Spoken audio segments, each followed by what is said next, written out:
Bonjour à tous, merci de nous rejoindre pour ce webinaire.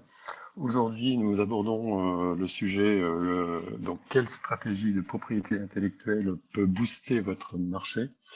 Alors, qu'elle soit défensive, offensive ou encore coopérative, nous allons tout savoir grâce à nos partenaires effectivement de l'INPI, qui sont Cécile Gallet et Céline Matevet, avec qui nous allons co-organiser effectivement et présenter ce webinaire dans le cadre d'Entreprise Europe Network, qui est un programme européen.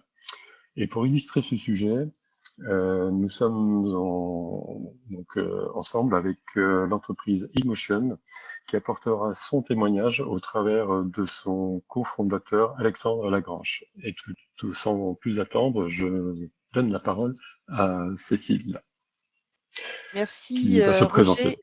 Voilà, merci beaucoup Roger. Je pense que tu veux peut-être dire un mot juste avant qu'on démarre sur l'activité peut-être de l'agence et Auvergne-Rhône-Alpes Entreprises avec qui nous avons effectivement un partenariat et une convention signée déjà depuis un certain nombre d'années. Voilà, donc nous, l'agence Auvergne-Rhône-Alpes Entreprises, c'est l'agence économique régionale qui, avec la volonté de la région, rassembler les structures économiques de l'ensemble du territoire pour soutenir les entreprises en lien avec bien sûr les EPCI et les départements. Financés donc principalement par la région Auvergne-Rhône-Alpes, c'est une association sans but lucratif, présente sur toute la région grâce à ses 11 antennes et 150 collaborateurs. Les missions de l'agence se sont orientées effectivement, orienter et accompagner les entreprises industrielles dans les services à l'industrie, dans toutes les étapes de leur développement. Et donc les investissements, la formation, l'emploi, et elle a également pour mission de promouvoir la région à l'international pour valoriser ses multiples atouts et attirer de nouvelles entreprises sur son territoire au travers de sa marque Auvergne-Rhône-Alpes. Voilà. Et donc, je laisse la Merci parole. Roger. Merci Allez-y. beaucoup. Donc, en quelques mots et avant de laisser la parole à Alexandre Lagrange qui est avec nous aujourd'hui pour témoigner de son expérience. Quelques mots pour l'INPI, mais qui est en général un petit peu connu si vous êtes connecté à ce webinaire. Donc, on a une mission de délivrance de titres, hein, que ce soit aussi bien les brevets, les marques, les design models, mais aussi moins connu peut-être les indications géographiques. On travaille également sur un volet d'accompagnement et de formation où on essaye de finalement étoffer un petit peu la culture de la propriété industrielle au sein des startups, des PME, des ETI, parce que c'est pas un sujet simple et on sait que il faut de l'accompagnement pour que ça puisse aussi se structurer. Donc, ce webinaire se fait dans ce cadre-ci. Et puis, on a un dernier volet plus récemment intégré qui consiste pour nous à avoir récupéré la partie guichet unique pour que les entreprises puissent faire leurs formalités de création, de modification, de cessation. Donc voilà, en quelques mots, et pour présenter l'INPI, je laisse maintenant Alexandre se présenter et présenter son activité eMotion. Merci Cécile, bonjour à toutes et à tous. Alexandre Lagrange, je suis cofondateur de la startup eMotion, qui est installée dans l'Ain depuis 2021. Et donc on est une startup industrielle de la mobilité. Je vous partagerai un petit peu juste après ce qu'on fait plus en détail pour que vous puissiez saisir l'importance de l'API par rapport à ça. Nous, on a eu la chance depuis 2022 d'être accompagnés par l'INPI, puisqu'on a été mis en relation à l'époque par l'agence Auvergne-Rhône-Alpes Entreprises suite à un concours qui s'appelait Innover. Je ne pense pas qu'il existe encore, mais il y a toujours des ponts évidemment qui sont faits Tout entre à les fait. deux entités par d'autres biais. Et donc accompagnement depuis 2022 avec justement un ingénieur conseil donc de l'INPI à Lyon, et ça nous a permis de progresser beaucoup sur les 3 volets de la propriété, enfin de l'API en effet, et vous verrez pourquoi c'est si important. Donc, on peut, c'est pas grave, tu peux le laisser comme Oui, ça. pardon, j'ai lancé un peu vite la Ça me diapo, mais permet voilà, de parler un peu ça montre le du produit, projet, ouais. du produit. Alors, nous, dans un produit, donc euh, un produit physique, hein, on dit qu'on est une startup hardware, puisqu'on conçoit un véhicule donc routier, pour déplacer des personnes, qui nécessite donc d'être homologué et qui est sur un temps de développement assez long, puisque voilà, aujourd'hui, on est en train de l'industrialiser. Et donc, on a démarré il y a quelques années déjà. La société date de 2018. Et puis, suite à une première levée de fonds, on va dire qu'on a accéléré le développement à partir de début 2021 quand on s'est installé dans la région. Alors, ce véhicule, il a plusieurs particularités. Comme vous pouvez le voir, c'est un véhicule qui est extrêmement fin et qui s'incline en virage. Donc, on dit que c'est un véhicule pendulaire. Donc, il fait appel à un châssis qui est effectivement assez particulier, techniquement plutôt avancé. On a 4 roues, mais on s'incline et ça va se conduire exactement comme une moto.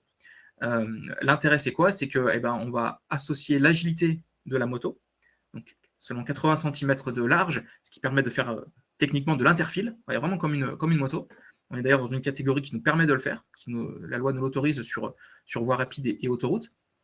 Et en même temps, grâce à ce système à 4 roues, on peut avoir tout un système de protection passive autour des 2 occupants, puisque c'est un véhicule pour 2 personnes.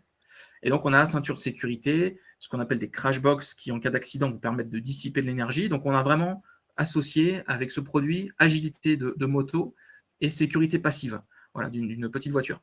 Donc, et l'idée, évidemment, c'est de répondre aux besoins de désengorger nos agglomérations, de pouvoir, quelque part, resserrer le besoin autour de l'utilisateur, puisque on est en moyenne 1,2 personnes par voiture selon les études.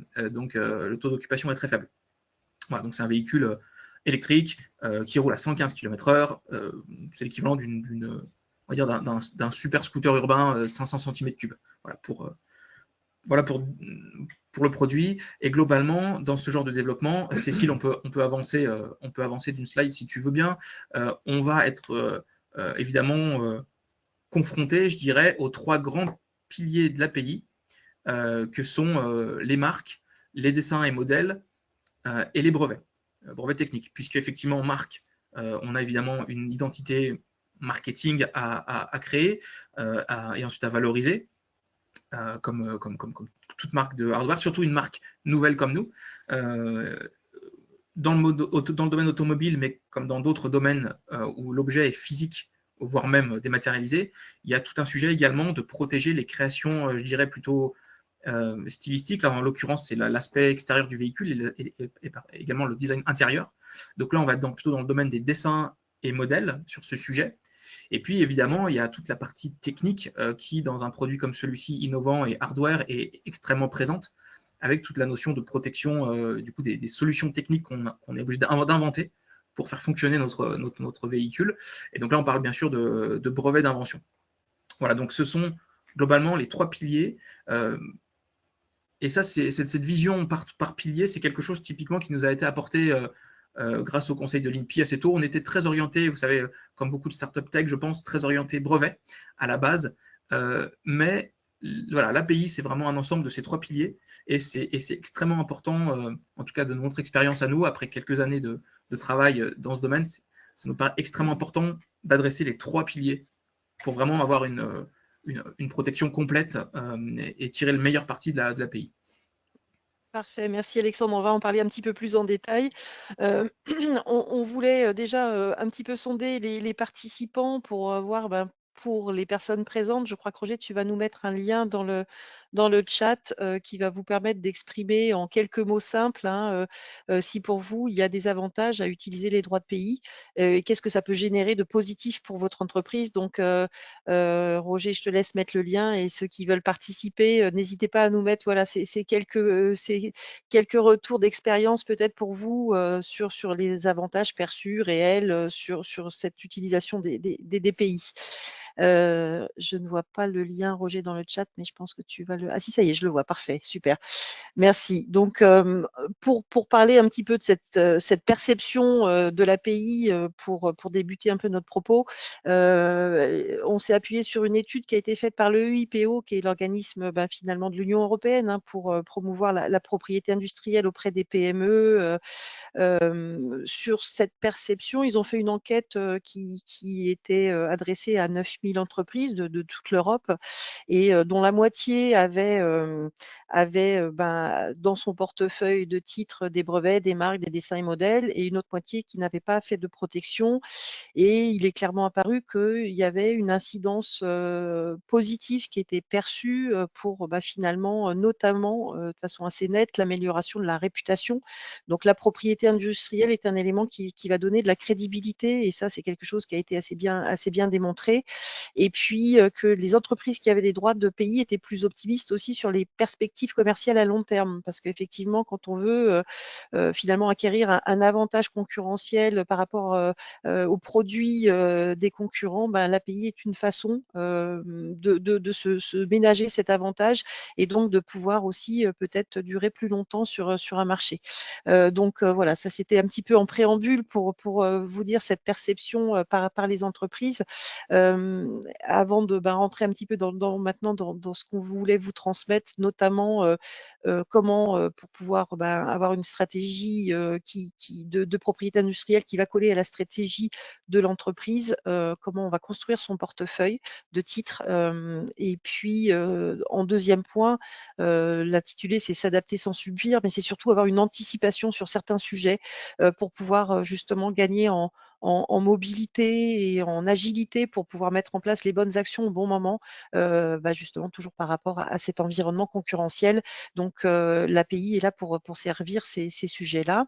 Et puis on terminera le webinaire sur les accompagnements de l'INPI pour justement, comme le soulignait Alexandre, être à vos côtés le plus tôt possible pour pouvoir structurer les choses correctement. Et puis les accompagnements de l'agence qui sont aussi également possibles de mobiliser sur ces sujets. Alors, pour poser un petit peu le sujet et rentrer un peu dans le vif, voilà, des bonnes pratiques, ce qui est important pour nous, et on fait cette diapo pour pouvoir un petit peu poser votre business, votre activité, l'innovation, et puis vous dire que ça, c'est pas quelque chose qu'il faut prendre isolément, mais le prendre dans tout votre contexte, c'est-à-dire pouvoir évaluer quels sont les rapports de force que vous allez avoir pour pouvoir développer cette innovation par rapport à vos fournisseurs, par rapport à vos marchés, par rapport à vos concurrents. On met aussi la notion de pression réglementaire qui peut être soit quelque chose de l'ordre de la contrainte, mais qui peut aussi être un formidable levier si votre innovation répond justement à la réglementation en cours, et ça peut presque devenir un standard si elle intègre cet aspect réglementaire.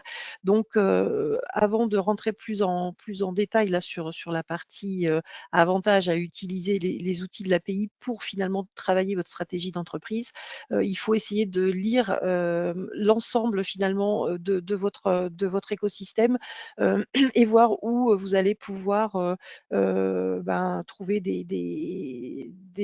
des bonnes stratégies pour mettre des barrières à l'entrée efficaces et puis avoir une longueur d'avance pour pouvoir développer votre business. Donc je vais laisser Céline nous parler un petit peu dans le détail là, des différentes facettes de l'API, et on fera un focus notamment sur certaines de ces facettes. Je te laisse la parole, Céline. Oui, mais tout à fait, Cécile. C'est vrai que la propriété intellectuelle, on ne développe pas un portefeuille de propriété intellectuelle juste pour le faire parce que ça fait bien. Il y a plein de raisons pour lesquelles, d'ailleurs, vous avez certainement commencé, initié cette utilisation de la propriété intellectuelle, expérimenté aussi des différentes situations dans lesquelles elle vous sert. Et ça vient en complément d'autres types de protection, comme tu l'as dit, Cécile, qui sont très liés à son écosystème. Des barrières à l'entrée, il y en a d'autres. Celles-ci, elles sont plutôt d'ordre juridique avec l'outil de la propriété intellectuelle. Alors, pourquoi on vous dit anticiper, utiliser la propriété intellectuelle? Bien sûr, pour connaître son environnement, on y reviendra, c'est quelque chose d'important pour valoriser son image. Rassurer les partenaires, bien sûr, ça je vais y revenir juste après. Souvent, vous allez nous dire peut-être pour éviter d'être pillé, tout simplement. Ça paraît peut-être une raison un peu spontanée d'avoir un droit d'interdire à d'autres. C'est quand même la définition des titres de propriété industrielle. Pour générer des revenus supplémentaires aussi, on y reviendra tout à l'heure, que ce soit qu'on exploite en direct ou par le biais de licences, on va capter des revenus ce qu'on appelle parfois familièrement, vous savez, les royalties, les revenus des licences, ou bien parce que comme pouvez être en situation de monopole sur une solution, eh bien effectivement, vous allez pouvoir pratiquer des taux de marge plus intéressants. Donc, c'est des revenus qui sont directement liés à la propriété intellectuelle. Et puis, j'allais dire, tout sur un plan très pragmatique, et ça pour avoir nombre de témoignages d'entrepreneurs qui sont revenus en nous racontant leurs déboires, aussi parce que réagir, ça coûte plus cher que d'anticiper. Hein, j'ai déjà été sollicitée par une entreprise qui devait rentrer sur un store en Chine la semaine suivante, et ils se retrouvent devant justifier qu'ils sont ou pas titulaires d'une marque que le store leur indique comme étant déjà réservée, parce qu'ils vérifient pour ne pas être accusés d'héberger des contrefaçons, n'est-ce pas? Et là, manque de chance, c'était pas leur marque, et donc panique. Et vous savez que dans l'urgence, ça coûte toujours plus cher. Les prestataires spécialisés, la négociation, et ensuite enregistrer la récupération, le rattrapage éventuel sur le plan administratif, le rattrapage, la récupération de la marque, c'est du temps et c'est de l'argent. Et ça, c'est toujours très, très contrariant quand on s'apprête à rentrer sur le marché. Donc, on n'aurait pas le temps de voir tous les rayons du soleil. Là, je vous propose peut-être de mettre le phare sur un aspect. Cécile, si tu veux bien. Merci. Qu'on s'appesantisse peut-être un petit peu sur un partenaire des partenaires auxquels vous êtes exposés, peut-être pas tous les jours, mais souvent, c'est les partenaires financiers, qu'ils soient publics ou privés d'ailleurs, hein, investisseurs, financeurs. Le portefeuille de brevets, ça rassure les investisseurs, ça facilite les levées de fonds, vous l'avez peut-être déjà vécu. Pourquoi? C'est un actif qui est valorisable, alors notamment au plan comptable, hein, je parle surtout des brevets. On peut avoir des avantages fiscaux liés à la propriété industrielle, dans le sens où il existe un taux préférentiel préférentiel de fiscalité des revenus générés par l'exploitation de droits de propriété industrielle, en l'espèce des brevets et des logiciels. Donc là, je parle de l'IP Box. Peut-être que vous connaissez ce dispositif. En tout cas, si vous êtes en situation d'exploiter des brevets de logiciels, c'est peut-être intéressant de vous y pencher dessus, et on pourra en reparler. Cécile, tu nous présenteras les dispositifs de l'INPI. Voilà, on a des outils et des experts autour de nous pour creuser ces sujets-là. C'est un outil de communication, bien sûr, parce que Alexandre l'a évoqué, il reviendra aussi. Ça valorise l'image de marque, hein, et ça envoie un signal d'innovation finalement à votre écosystème. Et puis, il faut bien voir que dans un dossier de financement, par exemple type EIC, là, au niveau européen, on a eu l'occasion de faire un webinaire d'ailleurs avec Auvergne-Rhône-Alpes Entreprises à ce sujet, vous y étiez peut-être. C'est un facteur clé dans la réussite du dossier. C'est démontrer en fait finalement un niveau de maîtrise du risque.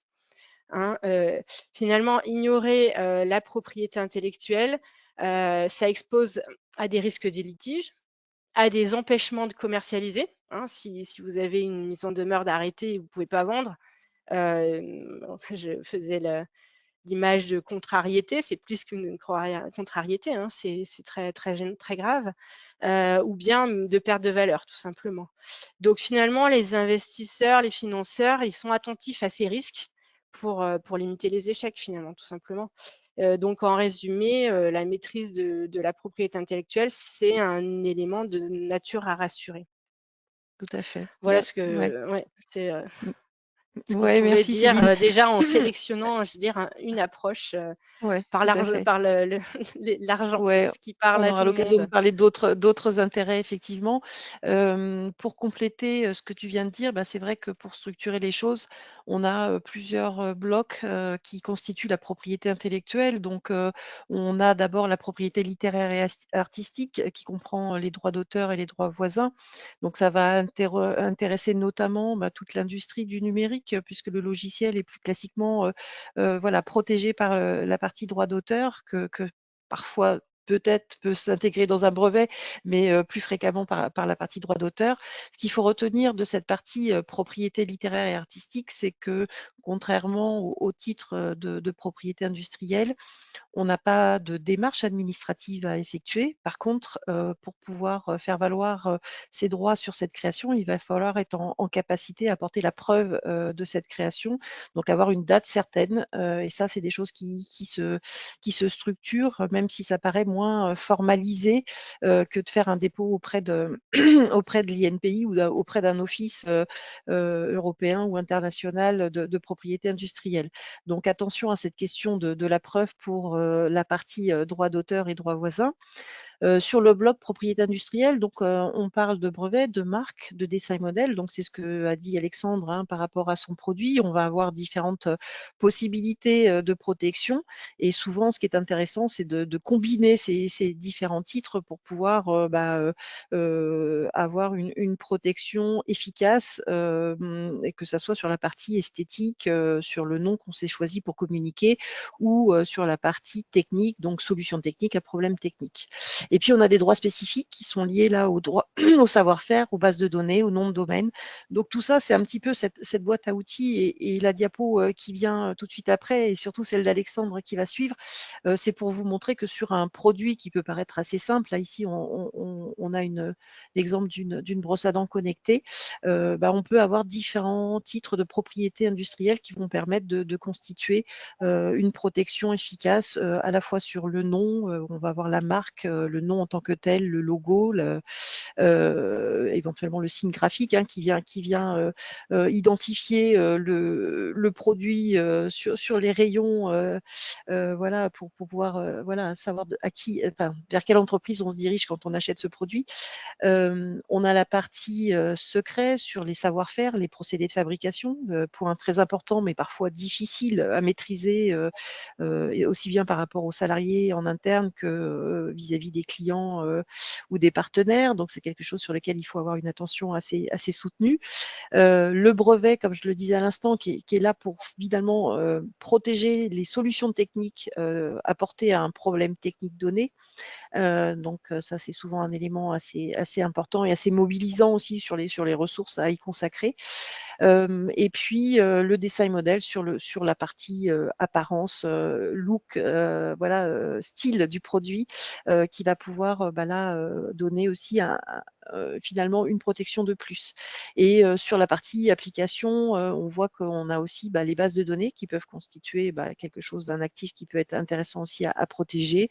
Et puis ce qui va être lié aux droits d'auteur, comme le programme d'ordinateur, la musique, l'interface de l'écran, et puis l'architecture de la base de données. Donc on voit qu'on a une multitude de titres, et là je me tourne vers Alexandre pour qu'il puisse nous parler de lui, de la combinaison finalement de ce qu'il a pu mettre en œuvre pour protéger le produit.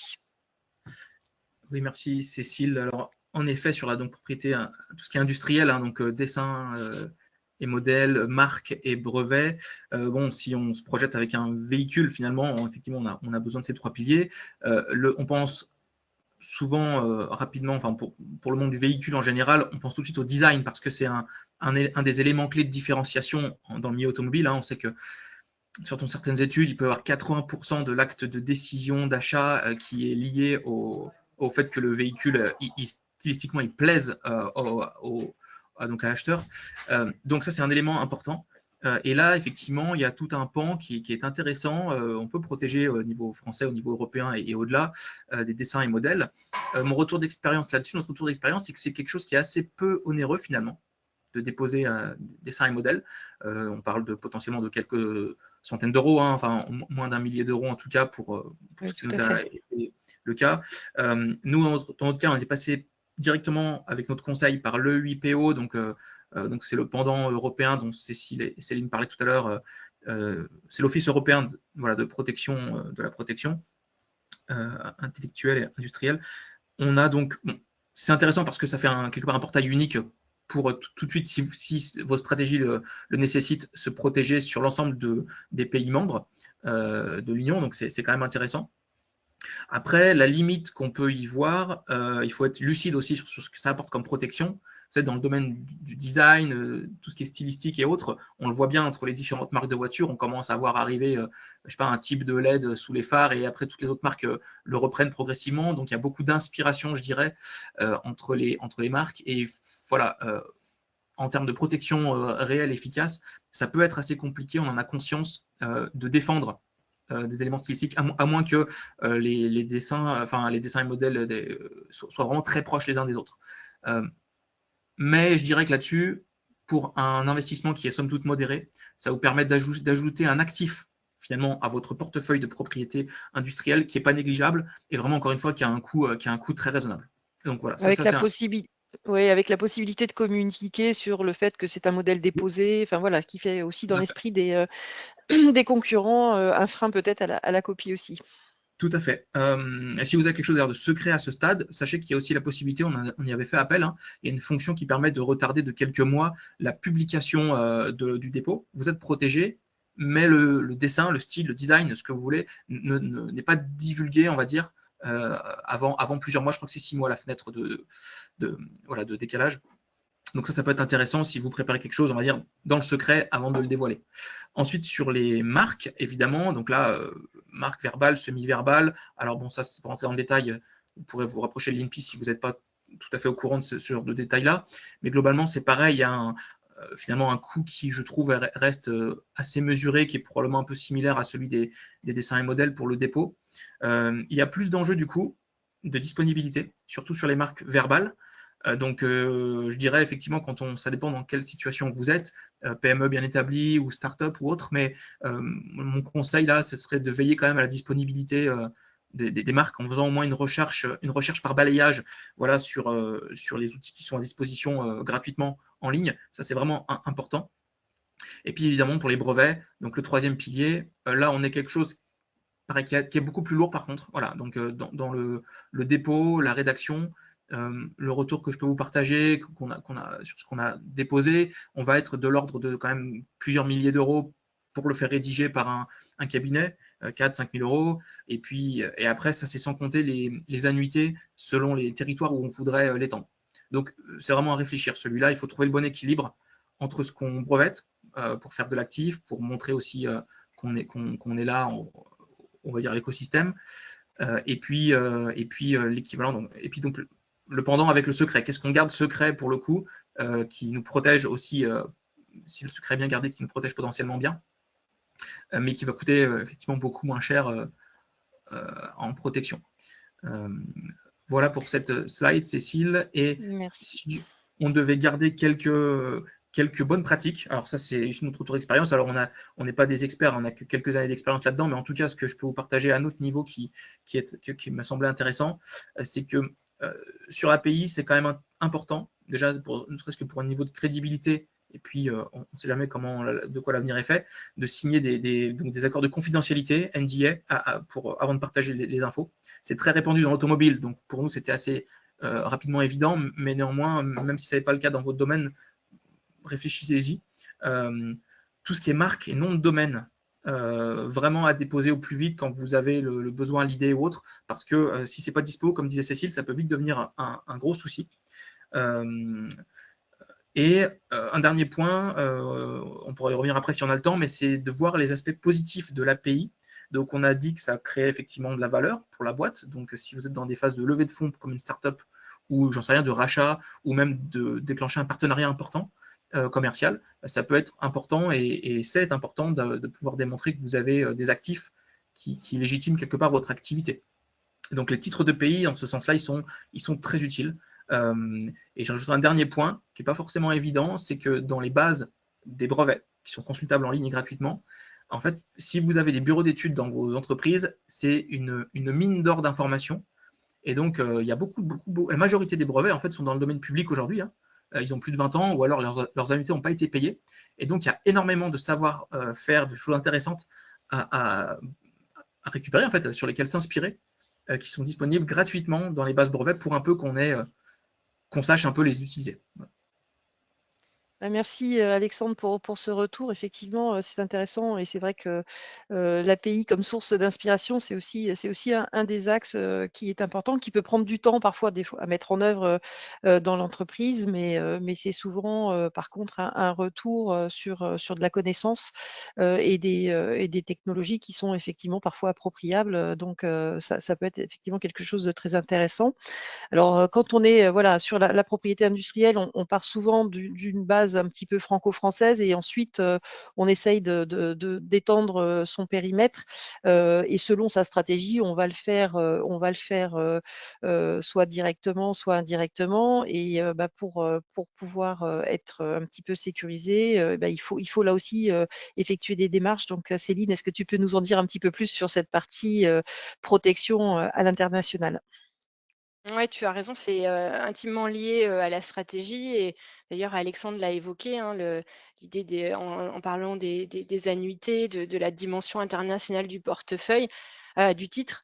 Pourquoi? Parce que peut-être on peut revenir à une définition, à un titre de propriété industrielle, par exemple un brevet ou une marque. C'est un droit d'interdire aux autres, en tout cas sans son autorisation, d'utiliser la solution technique, d'utiliser le nom. Mais avec des limites. Donc c'est une sorte de super pouvoir avec des limites. Ces limites, elles sont dans le temps, hein, Alexandre l'a dit, un brevet maximum 20 ans, ou en tout cas sous réserve de payer chaque année la redevance de maintien en vigueur, si on ne le fait pas, c'est dans le domaine public. Et puis il y a une autre limite, elle est géographique. Donc c'est important de s'en rappeler ça aussi. C'est un droit d'interdire, c'est un monopole lié à un territoire. Et puis tout ça en contrepartie d'une publication. Bien sûr, tous les titres de propriété industrielle sont accessibles. Alexandre l'a très bien expliqué.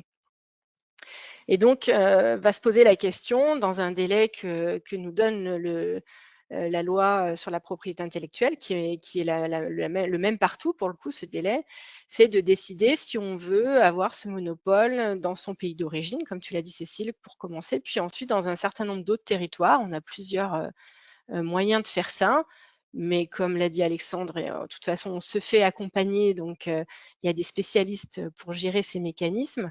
N'empêche que la décision, elle vous revient et elle se prend sur la base de plusieurs critères. Hein, et si vous ne l'avez pas fait, vous pouvez être finalement amoindrir le potentiel de votre innovation.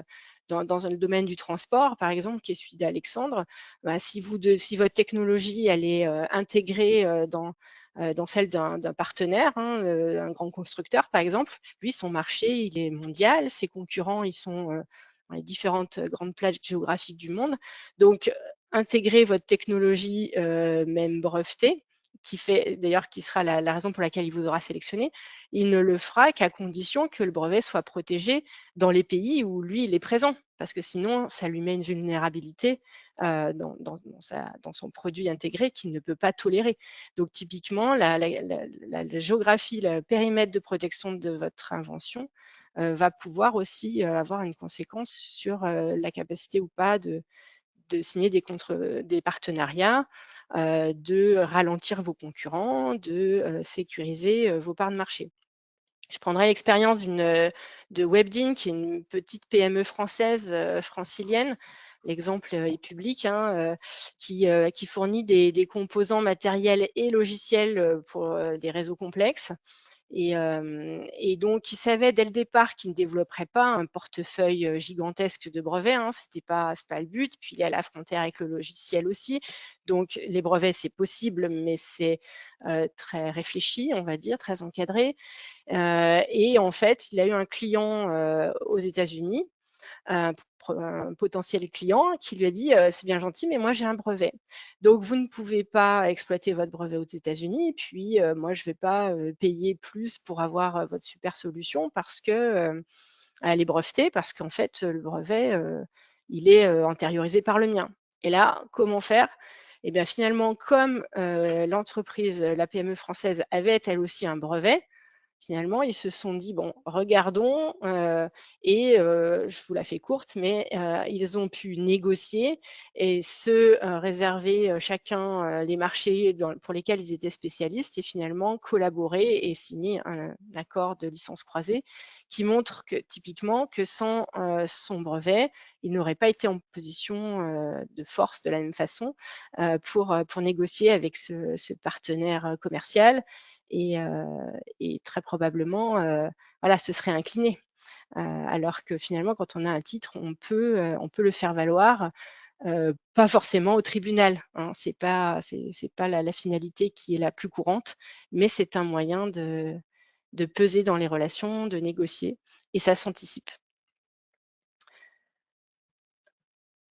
Donc, je pense que là, c'est une expérience, voilà, d'une autre entreprise, hein, mais, Alexandre, comment est-ce que, parce qu'on l'a dit, on l'a évoqué, mais pas forcément dit très clairement, ça s'anticipe et ça se budgète. Quand je dis anticiper, c'est aussi, et ben, sur les prévisions, sur le budget, parce qu'une protection à l'international, c'est des frais supplémentaires, de la traduction, un mandataire sur place et donc il faut Oui, l'avoir prévu et on va se poser la question de mettre le curseur au bon endroit, non? Comment on fait pour trouver exactement, parce que les compromis? tout à fait, je pense qu'on n'est pas les seuls dans ce cas-là, hein, si vous êtes de l'autre côté de l'écran, je pense qu'on est tous concernés. On n'a pas les moyens de se payer une protection intégrale, du coup mondiale pour toutes nos inventions, tous nos brevets. Donc il va falloir choisir.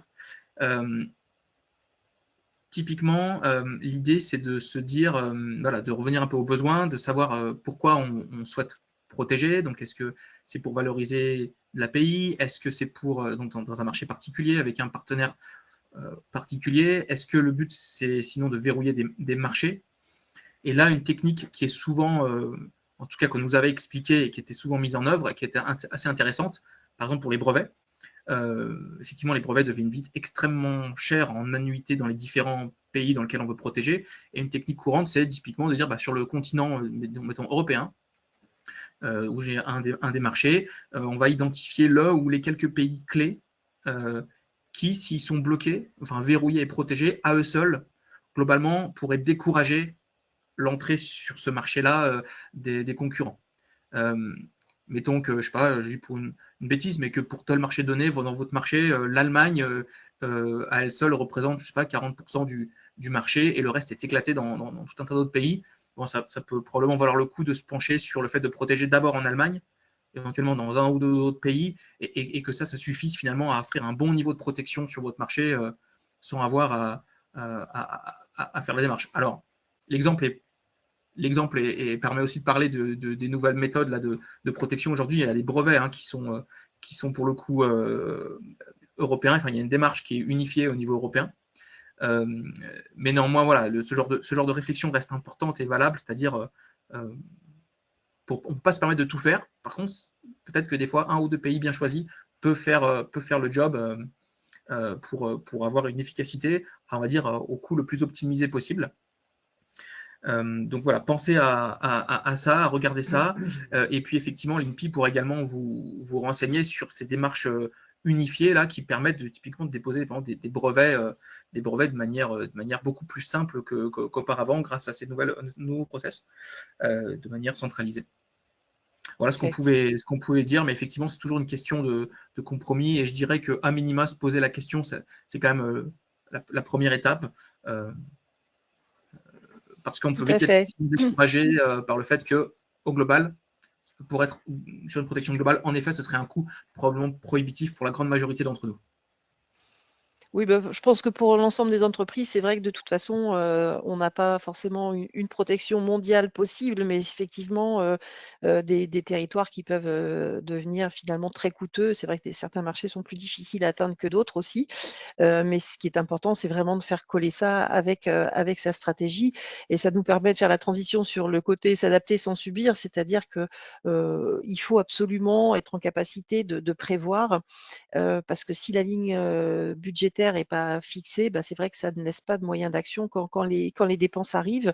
Donc ça, c'est vraiment quelque chose d'essentiel de partir de sa roadmap et puis de pouvoir se projeter à N+1, N+2, voire jusqu'à N+5 hein, pour se dire, et là, c'est important de travailler ça avec les conseils en propriété industrielle ou les avocats spécialisés pour voir finalement quel coût va engendrer ces extensions, ces annuités à payer dans chaque pays, les traductions dont parlait Céline, donc les frais de mandataire sur place. Anticiper éventuellement aussi un peu un budget pour les éventuels litiges qui pourraient apparaître, parce que ça, c'est des choses qui sont malheureusement, qui font partie aussi de la vie des entreprises. Et ce qu'on voulait dire, c'est avoir les moyens de ses ambitions et réciproquement, c'est exactement ce que tu viens de dire, Alexandre, c'est que on ne peut pas aller partout. Il ne faut pas que l'entreprise s'épuise au niveau de ses ressources. Donc, il faut vraiment poser ces sujets-là, les réfléchir et puis ensuite avoir une analyse aussi régulière dans le temps pour savoir si c'est intéressant de continuer à maintenir en vigueur un brevet, si par exemple, il n'a plus du tout d'effet commercial et que finalement, il n'y a plus du tout de chiffre d'affaires qui est généré à partir de cette technologie. C'est des choses qu'il faut pouvoir peser et ça nécessite aussi finalement d'avoir cette question qui revienne assez régulièrement dans la gestion de l'entreprise et qu'elle ne soit pas écartée et qu'elle soit aussi le sujet de l'ensemble de l'entreprise et que ça ne soit pas juste le responsable juridique qui se pose ces questions-là. Ça doit être discuté au plus haut niveau de l'entreprise. Voilà. Alors Céline, est-ce que tu peux nous parler un petit peu des différents modes d'exploitation effectivement qu'on peut envisager et puis des bonnes pratiques là pour là aussi s'adapter sans subir et être assez agile sur ces sujets-là? Oui, effectivement, là, je vois, exploitation directe, indirecte. On veut parler là, de la notion de licence.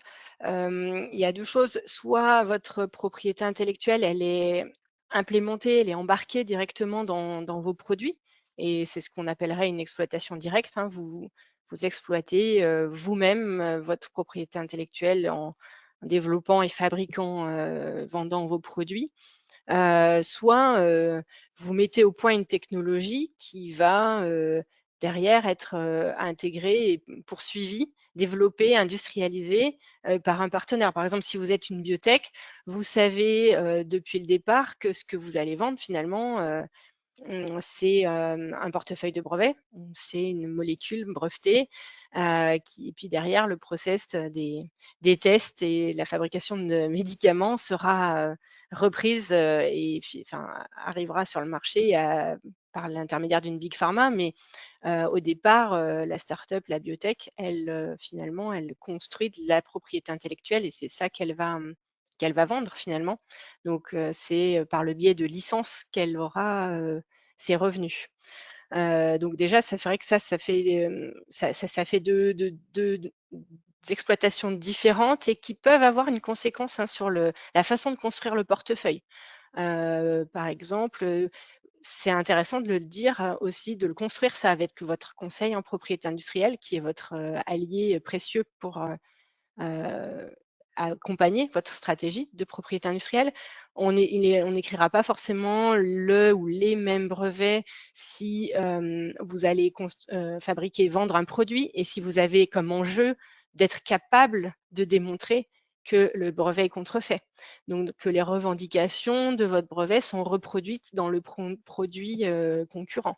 Donc il faut avoir une capacité, par exemple, de saisir un produit pour faire la preuve et de repérer la reproduction du brevet dans ce produit.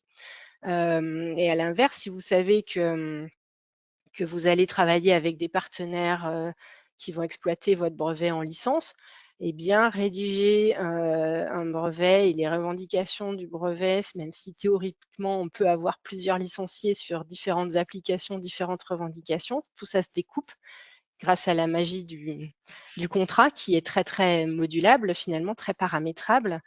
Ça, c'est en théorie parce qu'en pratique, si vous avez justement un industriel de la pharmacie ou de la cosmétique, très, très, éprouvé, très, très avec beaucoup de moyens aussi en pays pour, venir prendre une licence sur votre technologie et qui vous demande, l'exclusivité, vous n'avez pas d'autre choix que vous de donner en licence, tout le brevet. Et j'ai le cas là d'une entreprise, justement dans la région, hein, qui était sur ce dilemme-là avec un gros client qui demandait l'exclusivité. Mais en même temps, quand vous êtes une petite entreprise, c'est difficile de faire confiance à une seule personne et de ne s'interdire de se diversifier, de travailler avec d'autres partenaires, parce que vous n'êtes pas encore au bout des essais et c'est quand même bien de pouvoir travailler plusieurs pistes. Donc, une des solutions, ça peut être jusqu'à aller à déposer le même jour 2 fois le même brevet pour licencier 2 industriels distincts et chacun est en licence exclusive sur un brevet. C'est pas impossible. Mais voilà, ça va très loin. On peut aller loin dans les réflexions. Il faut le conduire avec votre conseiller en propriété industrielle et en ayant réfléchi justement à comment vous allez valoriser, qu'est-ce qui va être visible ou communiqué, à quel rythme, parce que vous le maîtrisez. On n'a pas encore parlé, mais bien sûr, vous pratiquez les accords de confidentialité et c'est vous qui êtes responsable du calendrier de communication sur vos innovations. Et puis, en fonction, et ça on l'a déjà dit à plusieurs reprises, de votre environnement, il faut sans cesse mettre à jour et faire une veille finalement sur les pratiques. Si vous observez qu'un concurrent cite vos brevets comme art antérieur, comme état de la technique, c'est intéressant, c'est valorisant parce que vous êtes pris comme la référence technique, mais il y a peut-être une puce à l'oreille à avoir sur le fait que si vous êtes cité comme art antérieur, c'est peut-être qu'ils reproduisent vos brevets, tout simplement. Ils ont une autre application à laquelle vous n'aviez pas pensé. Donc, peut-être que ce serait des licenciés possibles, ça, qui ne sont pas venus vous voir. Donc, peut-être, voilà, s'il y a une application à laquelle vous n'avez pas pensé et que vous n'allez pas la développer, pourquoi pas essayer de valoriser par du licensing out, donc aller chercher ces gens comme des licenciés pour exploiter vos brevets. Voilà, ce sont des exemples, des pistes. Je pense que vous, Alexandre, vous avez aussi cette réflexion pour ajuster votre stratégie en fonction de Oui, votre environnement, de vos ambitions, de vos objectifs et oui, et de vos oui, parce moyens. que C'est toujours à adapter, bien sûr. c'est toujours un peu cette question, en effet, parce qu'effectivement, on l'a dit avant, on n'a pas les moyens de tout protéger. Donc, l'idée, c'est vraiment de réfléchir domaine par domaine, ce qu'on peut se permettre de protéger et à quel point, et pour quel usage, en fait, aussi. Donc, est-ce que c'est pour, encore une fois, valoriser la boîte? Est-ce que c'est pour se protéger vraiment sur un marché parce que notre technique, elle est vraiment différenciante, etc., etc. Donc ça, c'est le point effectivement numéro 1. On avait vu que dessin et modèle, marque, en tout cas de notre point de vue, ça a été vraiment quelque chose qui mérite pas forcément d'être trop discuté parce que c'est pas très cher et donc ça peut vous protéger de beaucoup de problématiques, voire vous rapporter un peu d'argent parce qu'il y a aussi de la question de licence dans ce volet-là. Ça existe sur les volets marques, par exemple. Donc avoir en tête. Et une fois qu'on a donc défini la stratégie, qu'on a budgété, qu'on a mis en œuvre les choses, les protections, et bien l'idée c'est quand même d'exploiter, parce que ça a été évoqué, mais si on n'exploite pas au bout d'un certain temps, par exemple pour les marques, au bout de 5 ans, si on n'a pas de preuve d'exploitation, et ben on se fait face à une potentielle action en déchéance de notre propre marque. D'ailleurs, si vous voyez une marque qui a été déposée il y a plus de 5 ans, et qu'a priori, après quelques recherches, il n'y a pas vraiment de preuve d'usage sur le net ou ailleurs de cette marque, sachez qu'il est possible de demander une action en déchéance. Donc on peut quelque part récupérer cette marque qui est là, qui a été bloquée injustement, puisqu'elle n'a même pas été utilisée par le titulaire. Donc ça existe. Et donc, c'est bien aussi de votre côté, par contre, d'exploiter, de garder des preuves de l'exploitation, les flyers, les cartes de visite, ce que vous aurez pu. Là, il y a des goodies qui sont en photo avec la marque, mais ça peut être beaucoup de choses différentes, une présence sur un salon ou dans un journal, un article qui parle de vous. Et donc, quand on exploite, il y a aussi effectivement le volet surveillance. Et ça, je dirais sans avoir besoin de passer par des prestations plus ou moins chères de gens qui le font pour vous, il y a quand même maintenant tout un tas d'outils gratuits qui demandent un petit peu de temps pour être mis en place, mais qui sont vraiment gratuits pour le coup, pour se faire des alertes automatiques ou des outils. Alors par exemple sur inpi.fr, il y a des alertes sur les dépôts de marques, par exemple, donc qui peuvent tomber plusieurs fois par mois là, ou enfin dès qu'il y a un événement intéressant, ça permet au moins de vous mettez quelques mots clés et puis vous avez des éléments qui tombent régulièrement, juste pour garder un œil sur ce qui se fait. Il y a des outils qui existent. Après, bon, à vous de chercher ce qui vous convient le mieux sur Internet, mais il y a des outils gratuits pour scanner un peu le net avec des mots-clés, ne serait-ce que déjà des recherches Google ou équivalents, en fait, peuvent déjà apporter pas mal de retours sur des noms de marques dont vous pourriez être titulaire. Donc ça prend. Et effectivement, là, alors c'est un exemple qui date d'à peine quelques semaines. En fait, on a vu arriver donc sur Internet donc un site web qui en fait vend notre véhicule pour quelques centaines de dollars. Alors du coup là c'est simplement des rendus qu'ils ont piqués sur notre site internet, ils l'ont rebadgé avec un petit logo à Photoshop et puis donc ils essayent de vendre ça. Bon là dans ce cas-là on n'a pas beaucoup de prise sur eux puisqu'il n'y a pas vraiment d'entreprise déclarée derrière, mais voilà avec quelques courriers un peu je dirais un petit peu direct à Google ou à Meta qui mettait ça, enfin qui laissait passer ça en Facebook Ads, voilà, on arrive à obtenir des suppressions de campagne, on arrive à obtenir, si on peut, un déréférencement du site. Voilà, donc et ça on le détecte notamment par, et ça peut nuire à l'image de marque hein, à terme. Donc ça on le détecte par ces genres de petites automatisations qu'on met en place gratuitement, ou simplement le fait de se garder un peu de temps tous les mois pour aller faire une petite recherche sur le net. Oui, donc l'importance de surveiller et de défendre effectivement voilà, l'innovation sur laquelle on a mis beaucoup de ressources et d'énergie pour que ça puisse ensuite atteindre votre marché. Alors Céline, est-ce que tu peux nous redonner juste un peu quelques éléments sur justement les bonnes démarches à penser aussi bien côté start-up que côté grand groupe hein, quand on arrive aussi sur des collaborations, parce que c'est aussi des situations qu'on peut rencontrer et qui peuvent faire partie des stratégies à adopter quand on veut justement peut-être adresser l'innovation un peu au-delà de ses capacités et de travailler avec des grands groupes comme tu le signalais tout à l'heure. Oui, très rapidement, parce que c'est vrai je l'ai déjà un peu évoqué. Tu l'expliques très bien.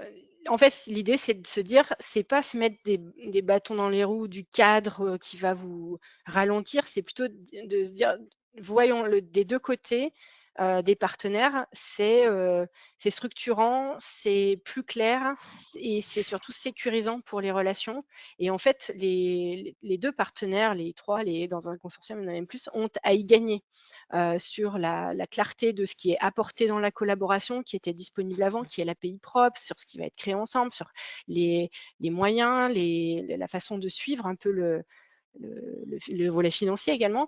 Il y a un outil que je vous recommande pour aller direct à l'essentiel, qui est le mémorandum de collaboration entre start-up et grandes entreprises, qui a été republié par les Deep Tech et puis BPI France, qui est disponible aussi dans le guide du management de la propriété intellectuelle pour les business managers, qui est téléchargeable sur le site de l'INPI.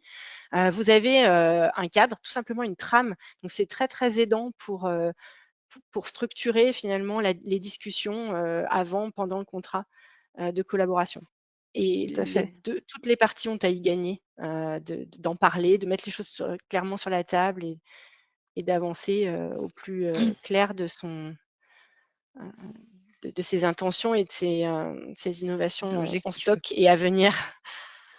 Merci Céline. Alors je vois que le temps passe et on a un temps court, hein, donc les points essentiels, vous les aurez puisqu'on va avoir la transmission du support hein, qui sera adressée à toutes les personnes participantes, mais ayez en tête quand même qu'il faut utiliser l'API le plus tôt possible dès que vous êtes en train de travailler sur une innovation avec un potentiel de protection, et puis de formaliser, dater, utiliser les outils de datation. Alors on présente la eSolo qui est l'outil de l'INPI, mais il y en a d'autres. Hein. On en a parlé aussi avec Alexandre, maîtriser la confidentialité des échanges, donc ça c'est important. Vous pouvez avoir besoin de communiquer à l'extérieur de votre entreprise, mais faites signer des accords de confidentialité, des NDA pour pouvoir travailler en toute sécurité et pas remettre en cause éventuellement un éventuel dépôt de brevet notamment. Pensez à la titularité des droits, salariés, stagiaires, dirigeants non salariés, tout ça, ça va pas forcément s'organiser de la même façon. Donc attention à ces subtilités. Et là, nous, on est là pour vous aider sur ces sujets-là. Et puis passer bien sûr sur les dépôts de titres. On a vu toute la diversité possible des titres, donc marques, brevets, dessins et modèles. Et puis le passage à l'international qui est souvent aussi une marche marche assez importante à franchir, mais qui peut être effectivement déterminante pour continuer à faire du business au-delà de la France. Donc voilà, pensez l'API très en amont, ça c'est le premier conseil qu'on peut vous donner. Nouer des partenariats et puis arbitrer, vraiment placer la stratégie propriété industrielle au cœur même de la stratégie de l'entreprise. C'est vraiment le point qu'on cherchait à vous communiquer aujourd'hui. Alors, je vois qu'il ne nous reste plus beaucoup de temps, mais rapidement sur les accompagnements de l'INPI, on a toute une palette et donc on sera ravis de vous la présenter en détail. Donc, n'hésitez pas à nous contacter à l'issue de ce webinaire pour qu'on puisse vous présenter tous ces dispositifs. On voulait faire un petit focus avec Alexandre parce qu'Alexandre a partagé l'un de nos programmes qui s'appelle la Masterclass propriété industrielle qui réunit une dizaine de PME à chaque session, à chaque promotion de masterclass. Et donc, Alexandre, est-ce que tu peux nous dire en quelques mots finalement qu'est-ce que ça a pu apporter pour toi et comment ça a pu peut-être aider à cette structuration dont on essaye de parler depuis le début du webinaire? Ouais, alors en quelques mots, en effet, c'était un programme. Alors, c'est un programme qu'on nous a conseillé de faire et c'était très bien, je pense. Quelques temps après qu'on ait déjà quand même dégrossi le sujet de l'API avec l'aide déjà de l'INPI depuis le début. Donc ça, c'est pour ça que j'incite vraiment tout le monde à se rapprocher directement via INPI ou via Auvergne-Rhône-Alpes, mais de se rapprocher de l'INPI pour dégrossir le sujet si jamais c'est un sujet chez vous. Et une fois qu'on a quand même on va dire déverminé en interne les différents grands sujets, là, ce programme, il est intéressant pour approfondir. On a un peu de mise à niveau, mais il y a surtout beaucoup de séances de coaching qui sont, elles sont très, très, on va dire, adaptées et ajustées à notre besoin, puisque les coachs sur les différents sujets qu'on choisit en lien avec l'INPI viennent sur le site pour aider à lever les problématiques et à les traiter. Et donc, voilà, je recommande vraiment pour le côté très opérationnel de la masterclass. On essaye effectivement de faire du sur-mesure selon les problématiques de chacune des entreprises qui participent.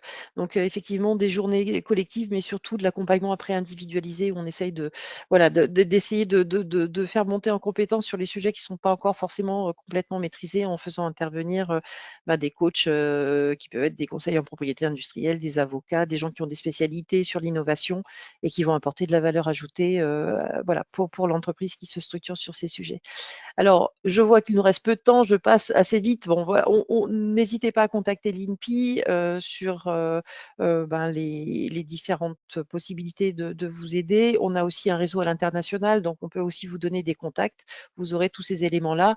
Et je donne la parole à Roger puisque l'agence a le mot de la fin pour clôturer ce webinaire et nous dire si éventuellement il y a des questions auxquelles il faudrait qu'on réponde. Et si on n'a pas le temps, on répondra de toute façon aux questions individuellement si vous avez laissé vos contacts. Oui, merci Cécile et Alexandre, notre invité, donc pour clôturer un peu ce webinaire par rapport à des accompagnements dont vous pouvez bénéficier. Sachez qu'il y a également côté région un programme qui s'appelle Stratégie, qui est beaucoup plus généraliste, on va dire, mais qui peut être intéressant en tout cas pour réfléchir sur un peu son développement futur. Donc c'est des programmes qui sont largement subventionné par la région. Donc on peut voir effectivement qu'il y a une prise en charge de 70%.